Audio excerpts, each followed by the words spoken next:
Welcome to your Daily Dose of Theological German. We are on installment number 13 of this excerpt from the Evangelist John, and we are just a couple episodes away from wrapping up this author, and then we'll be moving on to something else.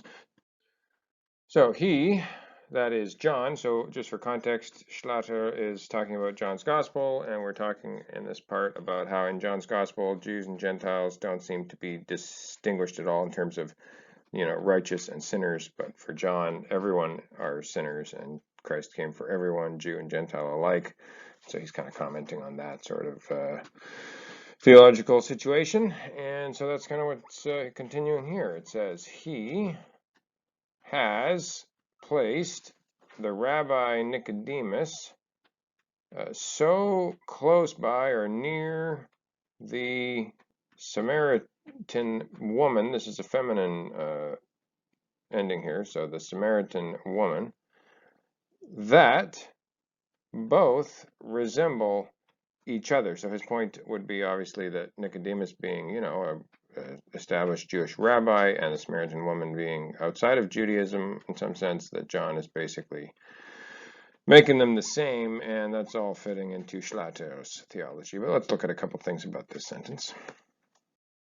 So this really is a pretty straightforward sentence. If you watch these videos regularly, you will obviously know that we kind of just keep talking about the same things, because really, unless you're looking up words in the dictionary, which you can always find new words to look up, but even in this sentence, these are all very, like you should know all these words. So there's not even really anything I want to look up too eagerly. And beyond that, anyways, I mean, German is pretty consistent, especially written academic German. You can have different styles with different authors, but as far as the grammar and the syntax goes, I mean, sentences need subjects and objects and verbs and modifying things, and there's just only so many ways you can talk about that stuff. But anyway, here we have a construction where we're looking at a perfect tense, and so that'll be interesting to kind of just quickly parse out. So to make a perfect tense in German, you're either going to use the auxiliary verb haben, or you're going to use sein as an auxiliary, and that all just depends on what your kind of verb is that you're turning into a perfect. So in this case, it is stellen, and if you look that up in the dictionary, you should see it'll tell you whether the auxiliary verb for that is going to be haben or sein. In this case, it's obviously haben. I mean, you don't even need to look these things up usually, because you can just tell in your own sentence what the auxiliary is. But anyways, when you're dealing with a perfect tense, you can have a present perfect or a past perfect, and that's driven by the verb that's conjugated, which is always going to be the auxiliary verb. And so that's why that verb shows up in second position, because it is the conjugated verb. And this here is haben, and it's hat, so it's present tense. And so you have a present perfect, and so you're going to say something like has placed. And then you know that this is a participle, and this is how these perfect tenses are constructed, is that you take your auxiliary, put that in the conjugated second position, and then you put the participle down at the end of the clause, and you know this is participle because of that ge prefix. But this is the verb stellen, and so it's, it's pretty straightforward.